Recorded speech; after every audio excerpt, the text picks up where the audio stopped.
अस्सलाम वालेकुम प्यारे हुजूर। मेरा सवाल है कि किसकी बात माननी चाहिए पहले, दिमाग की कि दिल की? दिमाग की कि दिल की?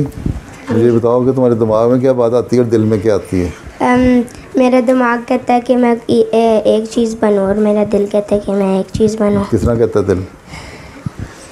एक बात में है बात में नेकी की बात जो है वो जो तुम्हें वही होती, बाकी दिमाग में ही ख्याल आता है पहले।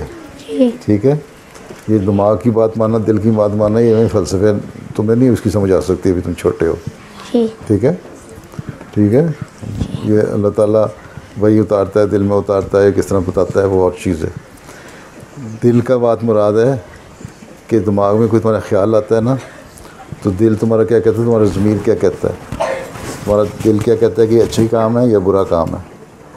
ठीक है, अगर तुम्हारे बाद में कहता है, ये दिल तुम्हारा सोचने के बाद जो दिमाग को भी ऑर्डर करता है कि ये अच्छा काम है तो कर लो, अगर वो दिल का सोचने के बाद कहता है कि बुरा काम है तो नहीं करो।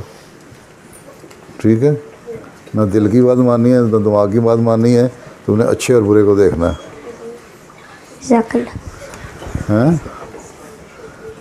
तो अकल जो है ना, ये तो खुद अंधी है, अगर नैयर इल्हाम ना हो तो हमें इसकी अभी समझ आती।